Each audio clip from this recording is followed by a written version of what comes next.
जय भीम साथियों, किसान की लाश पड़ी रही और सियासत वाले बोलते रहे फिर भी मंच नहीं छोड़ा, तो उसके ऊपर है कि बोलते रहे मंच पर और किसान की लाश पड़ी रही, उस किसान की लाश को देखकर भी इन्होंने मंच नहीं छोड़ा है।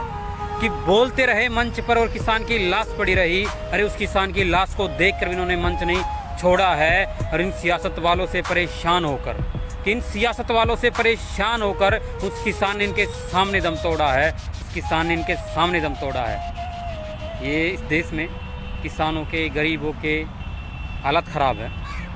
कभी उन पर प्रशासन वाले लाठियां बरसाते हैं, तो कभी पार्टियों विशेष के गुंडे लाठियां बरसाते हैं। सरकार खामोश रहती है, कुछ नहीं करती है, सिर्फ देखती है, अपराधियों को संरक्षण देती है। कल एक ही जनसभा में किसान की लाश पड़ी रही और सियासत वाले बोलते रहे, उसकी लाश को जाकर देखा भी नहीं।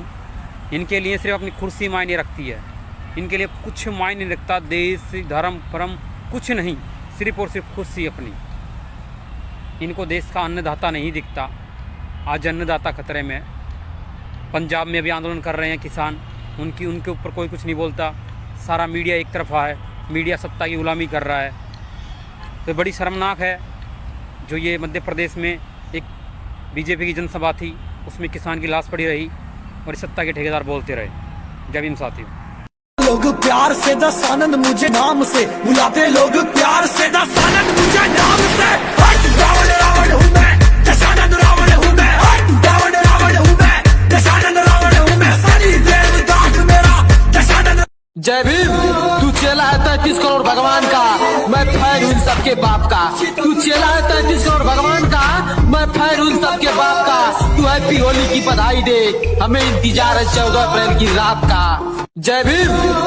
में जनता मालिक है, तो अगर आप अभी गए तो अभी चलते हैं, और जिस रोड को वहीं जाकर बैठेंगे। जब तक न्याय नहीं होगा हम लोग वहां से एक गज भी जमीन नहीं छोड़ेंगे, चाहे हमारी गर्दनों पे आरे आ जाए। वाल्मीकि समाज जो है वो इतना हल्का नहीं है कि कोई उनके जो है बच्चों को जिस समय चाहे जो है मर्डर कर जाए या उनकी बहनों को जो अपमानित कर दे, इतना हल्का नहीं था। पूरी दुनिया में लोहा है कि आर पार की लड़ाई लड़ते हैं, लेकिन ये क्या हो रहा है समझ रहे हो? ये हमें चश्मा दिखाया जा रहा है कि तुम्हारी यही औकात है। देखो, मैं संविधान को मानता हूँ, वरना मेरे जूते में इतना दम है कि अच्छे अच्छे को जूते से पानी पिलाना जानता हूँ मैं, इसमें कोई दो राय नहीं है। अगर तुम में हिम्मत और जज्बा है तो इसे कहो कि जब तक तेरे साथ लड़ाई चलेगी, तू आंदोलन में संघर्ष में खड़ा रहेगा न्याय के लिए, तो एक बच्चा जो है समाज का तेरे पीछे खड़ा रहेगा। आधी रात बुलाएगा तो आधी रात आएंगे, अगर पुलिस से पहले न पहुंचे। और यहाँ सीआईडी के, आईबी के लोग होंगे, भाई मैं कान खोल के बता देना खट्टर साहब को, जिस रेस से मुझे निकालने की बात कर रहे थे वो नहीं जानते उस रेस का सिकंदर मैं हूं। जिस रेस से मुझे निकालने की बात कर रहे थे रखो रे गाँव याद करा दे, फिर पछे पछताओगे। सारा बहुजन खड़ा होया तो टोहे भी ना पाओगे। सारा बहुजन खड़ा होया तो टोहे भी ना पाओगे।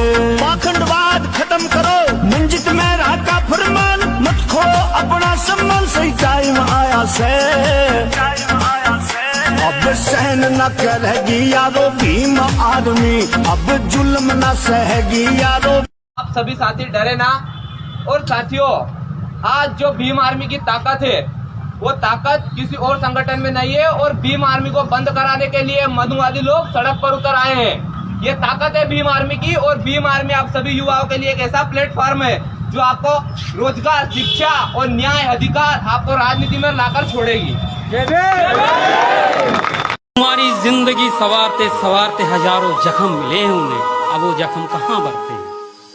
कि तुम्हारी जिंदगी सवारते सवारते हजारों जख्म मिले हैं उन्हें, अब वो जख्म कहाँ भरते हैं? और कभी तुम्हारी आंख में एक आंसू तक नहीं आने दिया, कि कभी तुम्हारी आंख में एक आंसू तक नहीं आने दिया।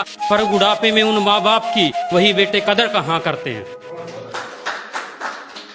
आपने देखा पाकिस्तान में महंगाई बड़ा मुद्दा है। वहीं भारत में हाथरस इस वक्त बड़ा इश्यू बना हुआ है। हाथरस केस में उत्तर प्रदेश पुलिस की एसआईटी की रिपोर्ट कल आने वाली है। इससे पहले आज योगी सरकार ने सुप्रीम कोर्ट में बताया कि आधी रात को चिता जलाना शहर को बचाने के लिए जरूरी था। सरकार कह रही है कि हाथरस के बहाने दंगे की साजिश थी। अब साजिश के पीछे भीम आर्मी का नाम भी बार बार सामने आ रहा है। आज हमने हाथरस के गांवों में इन्वेस्टिगेशन की तो भीम आर्मी और उसके चीफ चंद्रशेखर उर्फ रावण पर चौंकाने वाले खुलासे हुए। भीम आर्मी की तरफ से धमकियां पर धमकी आ रही हैं। क्या है भीम आर्मी? भीम आर्मी वाले हमको भड़काना चाह रहे हैं कि यहाँ पर दंगा हो।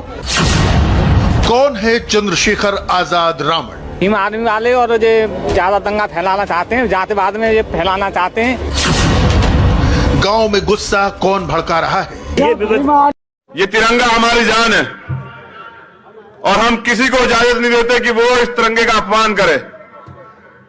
ये तिरंगा सब जगह फहरेगा। कोई ऐसी जगह नहीं बचेगी मुल्क में जहां तिरंगा ना फहरे। ये जो घटना हुई है, यहाँ की पुलिस प्रशासन जो तानाशाही कर रही है वो बहुत ही गलत कर रही है और हम इसका विरोध कर रहे हैं।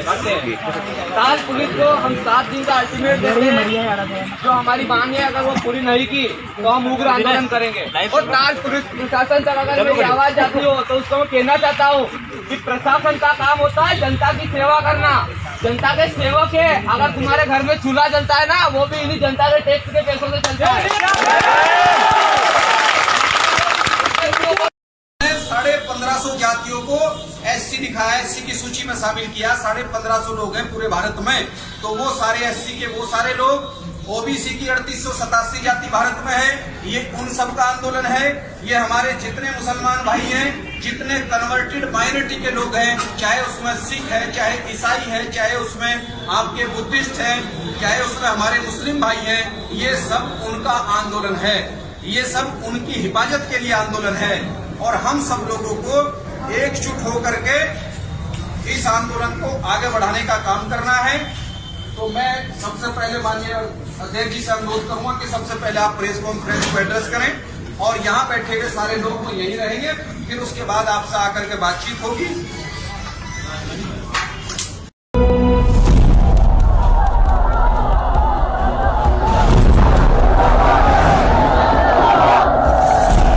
चुनावी राजनीति लोकतंत्र का कठोर चेहरा, जहां सत्ता के अंधे युद्ध में हर चाल जायज है। एक क्रांतिकारी जिसने अचानक संन्यास ले लिया, एक उपेक्षित योद्धा जिसने सत्ताधारियों की जड़ें हिला दी, एक संरक्षक जिसने युद्ध में कभी शस्त्र नहीं उठाया, एक निर्दोष जिसने कुछ भी नहीं चाहा और सब कुछ गंवा दिया, एक दावेदार जो सत्ता के लिए अपनी जान पर खेल गया, एक उत्तराधिकारी जिसके लिए सत्ता उसका जन्मसिद्ध अधिकार थी, एक आदि शक्ति जो रणभूमि में उतरने को मजबूर हुई। जय भीम, जय भारत। तेरी सोच ने एक दिन मंजिल तक ले जाऊंगा, तेरी सोच ने एक दिन मंजिल तक ले जाऊंगा, ओ बाबा। तुम चाहे जितनी भी धमकी दो, मैं डरने वाला नहीं हूँ। तुम चाहे जितनी भी धमकी दो, मैं डरने वाला नहीं हूँ, वरना भक्त हूँ बाबा साहब का, इतनी जल्दी मरने वाला नहीं हूँ। जय भीम। निजीकरण जब कर ही रहे, निजीकरण जब कर ही रहे, तो मेरी इतनी अर्ज सुन ले। लगे हाथ संसद का भी निजीकरण कर दे, लगे हाथ संसद का भी निजीकरण कर दे।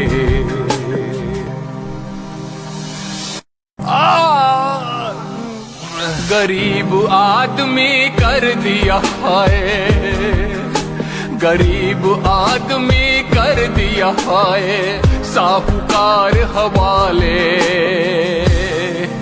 मेरा भारत भारत रहने दे, न्यू इंडिया बनाने।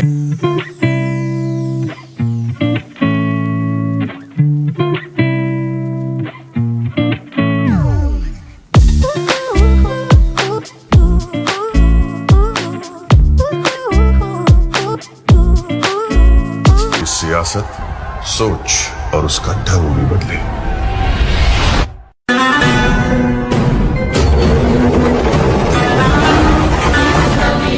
कौन है तू?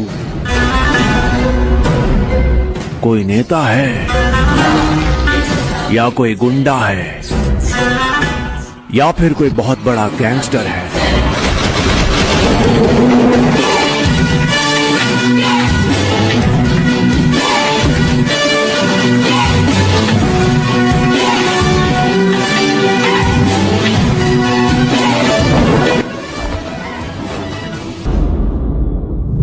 मुझे जो सही लगता है मैं करता हूं, वो चाहे भगवान के खिलाफ हो, समाज के खिलाफ हो, पुलिस कानून। ये चांद, ये सितारे मेरे साथ में रहे जब तक आपके हाथ मेरे हाथ में रहे, और सांप से टूटकर गिर जाए वो पत्ते नहीं है। अब आंधियों से कह दो औकात में रहे। सरफरोशी की तमन्ना, सरफरोशी की तमन्ना अब हमारे दिल में है।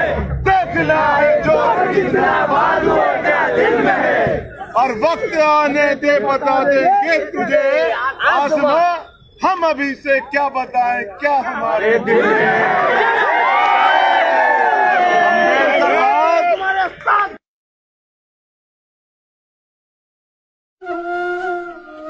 मैं एकली थी, चारवें हवान खड़े थे, कोई फायदा नहीं था लोगों मेरे जोर का। एक टाइम मेरी चीख बिना किसी ने सुनी, आज चुप होगी जिक्रा से शोर का। रेप नाम ने मैं भारत तक खोना चाहूँ सू।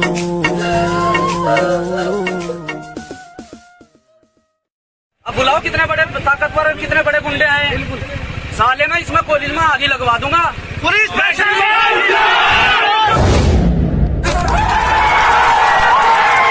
हम पुलिस के गेट पर जाएंगे, संवैधानिक दायरे में पुतला दहन करेंगे, आप लोगों को अपना मांग पत्र देंगे। आप लोगों को मंजूर है तो रास्ता खाली करो, नहीं तो रास्ता खाली करवाना हम जानते हैं। क्या मुकदमा मालिक कहाँ है? कब करोगे अरेस्ट? 4 दिन हो गए। अटेम्प्ट टू मर्डर 307 का मुकदमा दर्ज होना चाहिए, लेकिन उसे पुलिस वाले को भी तो लगना चाहिए, हरामखोर को जो एसी में बैठा है कि तेरे बाप भी रहे यहाँ। आप चाहते हैं कि रोड शाम तक बंद रहे, तो मैं इच्छुक हूँ। रोड बंद करना मुझे बहुत अच्छी तरीके से आता है, पर इसे नहीं करूंगा। उसे करूंगा वो चल रहा वहां। साफ सीधी बात है, और प्रशासन ये संज्ञान से निकाल दे बात कि मैं किसी बात को डर का कह रहा हूँ, चैलेंज से।